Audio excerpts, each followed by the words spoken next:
What's going on, guys? Briar Rabbit here. Today, we're going to be taking a look at this guy. This is going to be an unboxing video. I'm going to do a full review of this in the very near future once I get some time with it. But this is an interesting product. This is the Nacon Daija Arcade Stick. And the reason I find it so interesting is, well, there's a bunch of reasons. First of all, there used to be a PS3 and PS4 version of this stick that was just never available for purchase in the USA. So it was very hard to obtain. It always looked very interesting, had some really cool features. But it's a French company. I believe it's a French company, so it's very fancy, of course. But it just was very hard to get. You couldn't buy it directly from Nacon. You could get it through like importers and stuff like that, but it was just a little harder to obtain than most arcade sticks. So I just never got around to getting it. Now, though, the PS5 version again has not been available in the US until I was browsing around Amazon the other day, and bang, it was on there. It was available, so I ordered it right away. Now, as of the making of this video, no longer is the PS5 version available on Amazon, or at least it's out of stock, and it doesn't show when it's going to be available again. But I'll put a link in the description so you can check it for yourself. You can check availability for yourself. There's an Xbox version as well that is in stock at the time of making this video. So I don't know what the stock levels are going to be, but I'll put a link down below so you can check for yourself. Now, why do I find this stick to be so interesting, aside from the exclusivity of it being a French brand that doesn't like to sell in the USA? Well, it's got a lot of very high-end and very cool features, I think at a more reasonable price point than some of its competition. It's $250. Now, that's $50 more than the Hori Fight Stick Alpha. That's $50 less than the Obsidian 2, but I think it offers a really cool blend of features at a pretty compelling price point. I mean, $250 is a lot, don't get me wrong, but this thing seems pretty high-end looking from afar. So I'm going to unbox it today. I'll give you some first impressions, and I'll have a full review coming soon. And if I like it and I want to do some mods, maybe if you guys would like to see some mods, let me know in the comments, and I'll do another video where I mod it all up and make it look really cool. So let's jump into it. Let's get into this by just taking a look at the box here. It does have a picture of it. This was developed by, I think this is Cayenne, or in association with Cayenne. It's got a lock function, customizable front. I believe that this artwork is going to be very easy to take out and replace. I think it even comes with 3 different pieces of art that you can put on the faceplate here. It's got a detachable cable, which I am a huge fan of, and something that's been sorely lacking in PS5 compatible fight sticks this generation. And professional grade components. I believe this is a Sanwa joystick and Sanwa buttons in here. Taking a look around the back, basic stuff here. We got a 3.5mm jack. I believe that'll do microphone and also your headphones. R3 and L3 along the side here, which is very easy. The create button, the option button. We got a touchpad for PlayStation. We got the mode, and we got the platform button up here. And that really leaves a lot of empty space at the top. You can see you get the PlayStation button and a couple of switches up here. We'll take a look more in detail on that.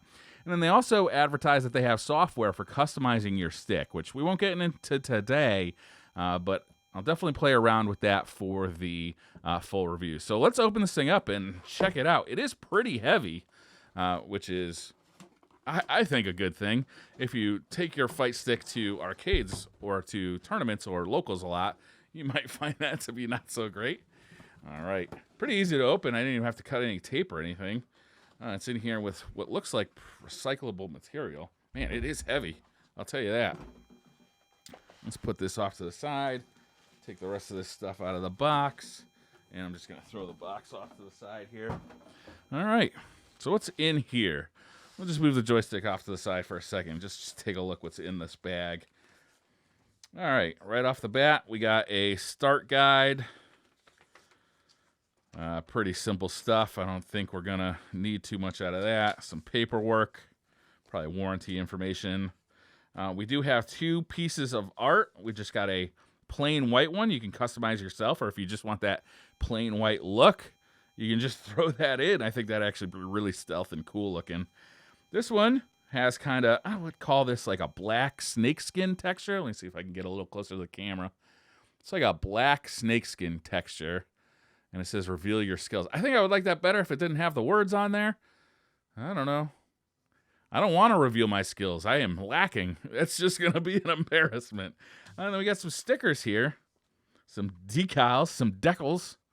So you can customize your joystick or put those on. I don't know, whatever. All right, we'll take this and put it off to the side for now. All right, let's get this joystick over here. I am really curious. Like I said, I have been kind of eyeing this guy from afar. This seems to be pretty much unchanged from the PS4 version, but obviously I never had the PS4 version in hand to try. But it's been somewhat unavailable for U.S. players. Man, it's a hefty boy. It's heavy. It's a pretty nice size, too. I'm just going to grab my Victrix here. It's like, I would say just a little smaller than a Victrix. It's a lot smaller than something like the Hori Alpha. A lot smaller. So just putting my hands on the joystick. Let's get this plastic off of here. That's unnecessary. It seems pretty comfortable right off the bat. So up here we got a profile button. I think that's going to probably be controlled through that software I mentioned earlier that's on the box. We'll check that out. We got a PlayStation button. We got a tournament lock button here. And all the rest of the buttons are on the side, which I think is actually kind of neat. And man, my current gamer stick is the Victrix. It's the older style of the Victrix, this black one that I showed earlier. And one of the biggest complaints I have about this thing is it just doesn't have an L3, R3 button up here, which can really come in handy even with fighting games where like you just want to reset like training mode or something. And I am so happy that this has it. If I like this stick, this could be my gamer. This could replace my Victrix. I really like the look of this too. Again, we got kind of like a snakeskin pattern here with like, I suppose this is their logo and the Nacon name up here. Oh, we got a plastic peel here. Let's take this right off. That was easy. All right, I do like this. There is this kind of, I wouldn't call this a pad, but it's like a wrist rest area. Very comfortable. Right off the bat, it's like you could tell this is like, you know, it's got kind of these smaller holes in it, like a texture that, like if your hands are kind of wet from sweat or something, it feels a little softer than just plexi, right? It feels a little more pleasing to the touch than just resting your hands on plexi, and should probably reduce fingerprints a little bit. Plenty of room for my hand to be here. Sometimes if the joystick is a little too close to the edge of the controller, you know, my hand rests at a weird angle. You know, my palm definitely rests right on this pad here. It's very comfortable right off the bat. I'm pretty impressed with that. So one of the coolest features of this guy is that you can open it up. I believe there's just these two tabs here. Oh, yeah, that's easy. You can just pop it open. Oh, look at that. That's laid out quite well. So right here we have a color guide for your buttons. So if you replace your buttons, very easy to just kind of like refer to the guide so you know where they go. And it even kind of like the blue, the yellow, gray, green. So it's really easy to do. The joystick right here, a JLF. I believe these are Sanwa Denshi buttons. Oh, look at this. The cord is right here.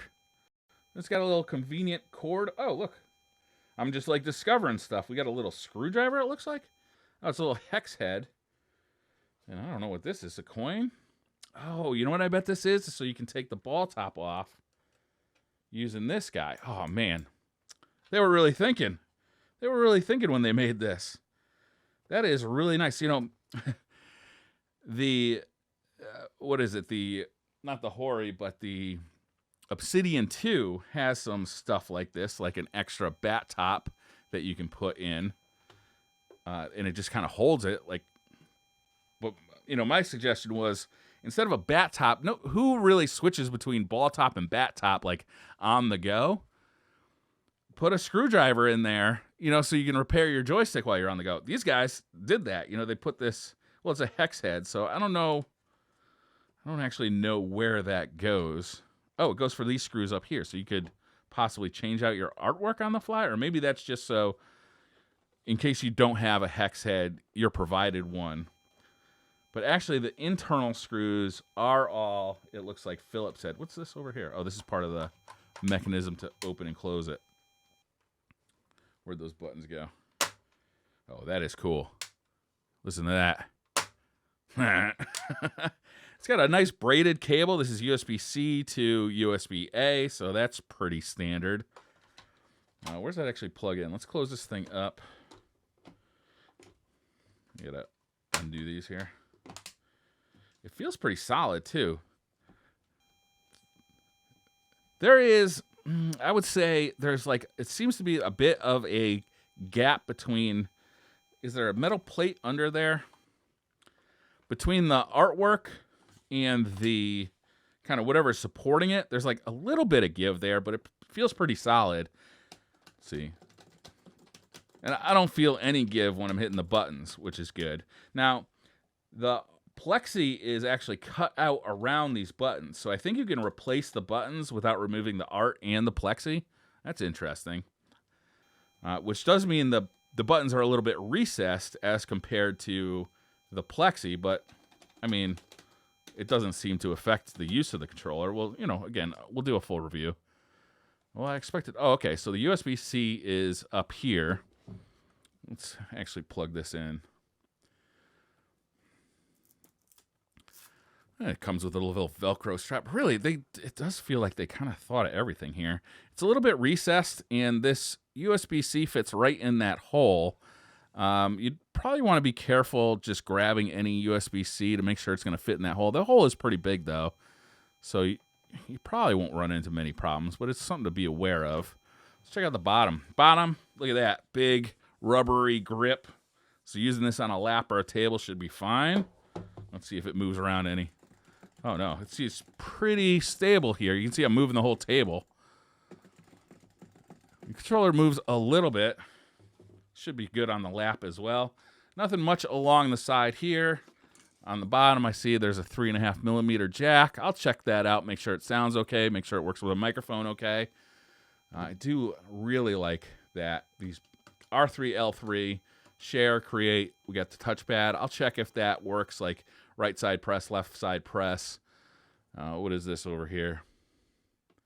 Okay, you can change whether the joystick is your left stick, right stick, or the D-pad. Looks like the middle is the D-pad. And, oh, you can set it to PS5, PS4, or PC mode here. All right, real quick, I kind of want to just know, like, what kind of compatibility we have here. So the joystick looks like it sits above this plastic stuff, so I'll try a couple of joysticks in here for the full review and see what works in there. It looks like a standard JLF mount, so you should be able to fit quite a few different joysticks in there. And the buttons are a bit recessed, so let me just pop a button out. And I want to see if a screw-in button type would work. I suspect not. Very easy. Look at that. Look how easy it is to replace your buttons. See, I got a few buttons right here just to try out. This is a screw-in button. I just want to see if this will work. Let's pop this guy in. That's the wrong way around. Well, maybe. I don't know. Actually, maybe that would work. It seems to be in there securely.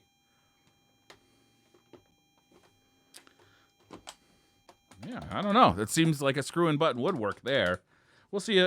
I'll take a look for clearances, but if it works there, it looks like there's enough clearance to work just about anywhere in there. I gotta say, first impressions, very positive here. I'm gonna plug this in. I'll keep that button in for testing.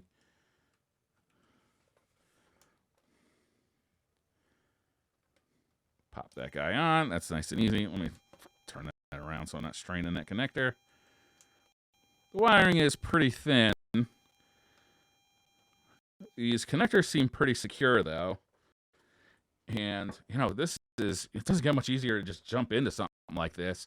You know, compared to the Hori Alpha, you know, which has similar kind of thing where you can just pop it open. You know, the Nacon is much more elegant, right? You know, you're not storing your wire like on top of the cables like this, and it's got a removable cable. And I believe these are the same price. The Hori Alpha and the Daija are the same price. And this is $50 cheaper, I believe, than the Obsidian 2. So far, I'm very impressed. So I haven't played with it. Obviously, this is just an unboxing, first impression video. But first impressions are good. I'm looking forward to gaming with this thing and really putting it through its paces. But right off the jump, I don't see too many problems here. That's going to do it for this video, guys. If you want to see the full review, maybe some mods, let me know down in the comments. Hit that subscribe button so you stay notified of any future videos. I'll see you guys next time. Bye.